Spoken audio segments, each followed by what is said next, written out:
Midsommar is the new horror film from A24. It's also written and directed by Ari Aster, who delivered last year's A24 horror film Hereditary, which if you remember that film, you know that it was my favorite of last year. This film is about a young couple, Danny and Christian, and some of Christian's college friends, going to this Swedish village to explore what their traditions are, what their customs are. Some of them have theses to write, but then others are just there to have a good time and learn some new things. But as the movie goes on, you kind of start to realize that there's something more dark and weird and disturbing going on under the surface. I walked into this film extremely hyped because I loved Hereditary. It was my favorite film of last year. There was no other film to top that for me, and I've seen it about 4 or 5 times, and I still adore it to this day. Literally, the last time I watched it, I had to pause it because I had made a new revelation that I hadn't thought of before. It was a small little connection that I hadn't made, and it was a wonderful thing to experience. It's the movie that keeps on giving for me. So when a month later, after I saw Hereditary in theaters, I found out that Ari Aster is going to be making another horror film, and it's going to be about a Swedish cult. I was obviously already there for it. I was so hyped.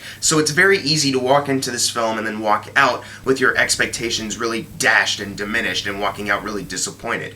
But I actually walked out of this film with my expectations met, but somehow subverted and exceeded because of them.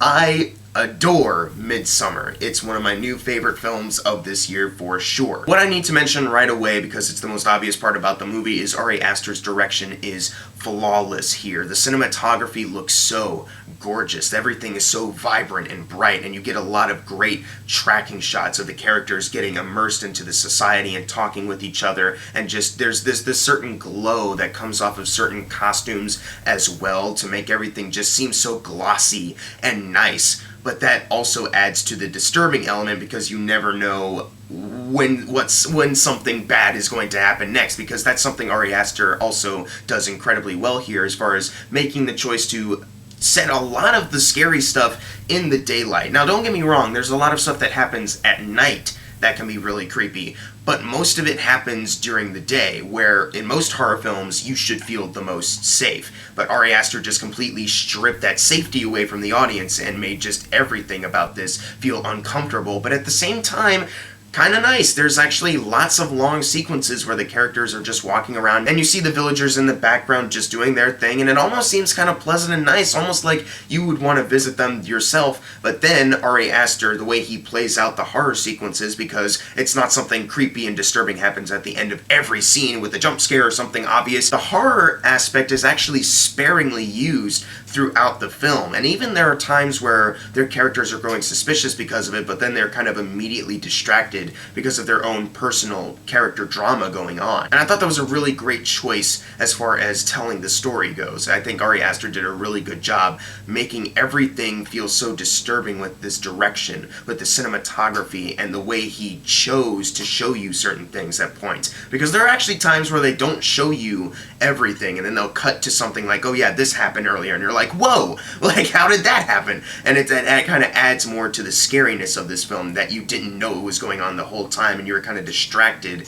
at how nice everything seemed to be. Another thing that really adds to that is the score for this movie. It's made by this group, the Hacks and Cloak, or Bobby Krulak. It's so beautiful to listen to, but like everything else in the movie, there's always something kind of haunting about it, and it was one of those scores where after the movie was done, I had to wait a couple days for the official soundtrack to be released. I waited up till midnight, and as soon as it came up on Spotify, I listened to it again. I just had to. It was such a beautiful score. It's easily my favorite score of the entire year, and it just adds something to this film, where a lot of scores this year have been like, you know, that's very nice, it's nice to listen to, and I'm glad it was in the movie. This score actually adds a lot to the movie as well. It actually is a character in this film almost, and I really adored that about this. It makes getting sucked into this environment all the more easier, and it also helps that everything around it looks so beautiful, not just the landscape they're in and the cinematography capturing it with the bright lights and the glow, but also the costumes that these villagers are wearing, the buildings that they have set up. They all just look super well lived in, but at the same time new and fresh. So everything about this movie on a technical level I think really worked. The cinematography, score, direction by Ari Aster, the writing I think is really good for how they use the horror sequences. It's very easy at this point in a review for me to go,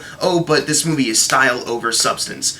I actually don't think that at all about this movie. I thought the substance was really engrossing, because this movie isn't just about a Swedish cult that's killing people because why not, which probably would have been a really fun movie too since Ari Aster is making this, but it's also more so about the deterioration of relationships. Relationships that aren't like movie bad, the way movies kind of portray bad relationships, more realistically kind of bad. Something that I adore about Hereditary is that the dialogue and the acting made everything feel real, like you could see this family in real life. In fact, you might have seen this family before. And it's the same thing with this film. You're watching this relationship between Danny and Christian that isn't bad in the way movie bad romances are. It's not like they're screaming bloody murder at each other in every scene or something like that. It's not that they hate each other. It's just that both of them are kind of stuck, and they're both not confident about where it's going or how they're going about it. But because of a tragedy that happens, both of them are still further entwined to each other. And I thought that made the rest of the film the much more interesting, because they take it in a lot of interesting directions. Jack Reynor did a fantastic job. I'm usually kind of iffy on him as an actor, but he really pulled it off here. This is easily his best performance, I think. He's the kind of character that makes certain choices that you'd say, all right, that's a douchebag move, that's something I wouldn't do, but at the same time, it's built on something that's relatable and that you can understand. So when he makes certain choices that you wouldn't necessarily agree with or maybe hate him for it, at the same time I was like, yeah, it's bad, but I can see how his character would wind up in this situation, not just because their bad relationship ends up at this cult that is kind of taking advantage of the whole thing, but also because of certain things that happen in the first 10 minutes of the film that he feels just kind of stuck, and he wants an out so desperately, but he feels like he'd be a worse person for that. It's a very interesting way to look at him as a character. But there's also another drama going on with his character involving one of his college friends, Josh, played by William Jackson Harper. They're both trying to write their own college thesis, and there's certain things that come up because of that between them that I really liked. William Jackson Harper, I thought, did a really good job in this film. And also Will Poulter shows up as this character, Mark, and he's actually one of the funniest parts of this. He's pretty much the only funny part about this film. That's a lot of reviews right now, is that they're trying to sell it as more dark comedy, I think. And it's not really that. There are moments where it's funny, for sure, and it's all because of Will Poulter, and he does a fantastic job. He's probably the most recognizable actor in this thing, too, so they probably played up the comedy with him because of that, too. But the comedy isn't in it the whole time. There are moments where the comedy has to go away, and there's a long period of this film where there's no comedy, and I thought the balance between that was really good, where they throw comedy at you, but then they bring you right back into this situation, and you're not taken out of the movie because of it, you're just still engrossed, and this is just Mark being a D-bag kind of jokey character that is brilliantly played by Will Poulter. Best performance in the entire movie, though, is easily Florence Pugh. She plays Danny, and I saw her in a movie called Fighting With My Family earlier this year, and she was really good in that, and I was like, I can't wait to see her in Midsommar because she did a really good job here, and her acting just got even better in this film. Like, she took it to a whole nother level with her performance, and I already really loved her in Fighting With My Family, so to see her go from excellent to even more excellent is just outstanding. It's amazing how Ari Aster last year made a horror film with what I consider the best performance of last year from Toni Collette. But now this year, it might go down the same way, where Florence Pugh is like my favorite performance of the entire year. We'll have to wait and see on that, but right now, I can't really imagine anything topping her. Because her character's very worried about her relationship, and then something bad happens very early on that just makes her a wreck. And just emotionally, she's torn to just a bunch of different ways. And seeing how her character then has to go through the rest of the story and her character arc, and how Christian and her are throughout the rest of it, it's very fascinating, to say the least. And where her character ends up, I don't want to give up any spoilers, but it's very intriguing, and I thought it was very well done. And it's not a metaphorical film per se, but it is a film with a message underneath that will strike at you by the time the final frame happens in this film.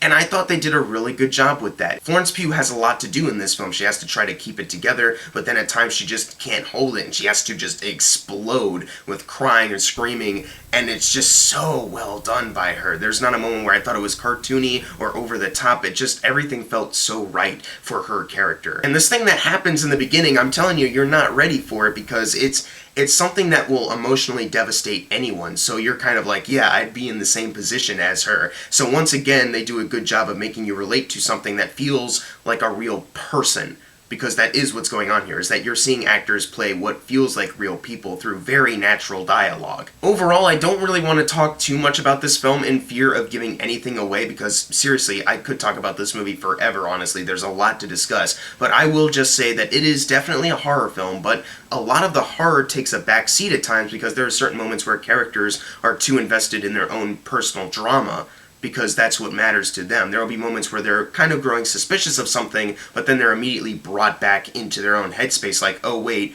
I forgot there's something going on with me and another character. And that's the kind of horror that I like, is that there are horror sequences, but a drama, a very interesting drama, takes the forefront. And that's what gets you the more invested, and by the time the film ends, everything just hits so satisfyingly. So all the actors did a fantastic job in this film, carrying their characters well, whether it's Will Poulter's comedic relief, or Florence Pugh's emotional wreck of a character. You have these villagers that also do a really good job of being subtly weird at times, but then just going full out. The score is magic to listen to. The cinematography is some of the best of this entire year. It also helps that a lot of the stuff they capture almost looks like very similar to Hereditary, kind of miniatures. And there's even a shot in here that literally reminded me instantly of a shot in Hereditary. Ari Aster did another fantastic job writing this film, delivering the message that he wanted to about relationships, and also directing a film that is so creepy, but not really because it's a gore fest every 5 seconds, really just because there's something off about everything, and it's that slow tension that gets you. So whenever something scary actually does happen, it's a bigger kind of freak out for me. There was literally a moment where I jumped out of my seat, and it wasn't because of a loud sound effect or something like that. It was just because certain things were playing out like you would, like if you were seeing it in real life, they were playing out with sounds that you would actually hear.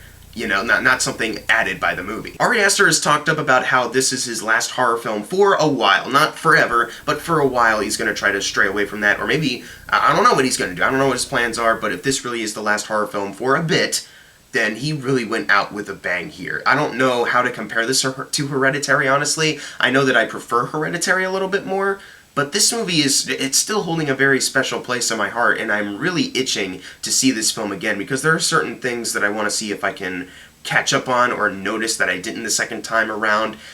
This is just a movie that I'm debating right now, as far as my A+s go, if it's my favorite film of the year or if it's just a little below that.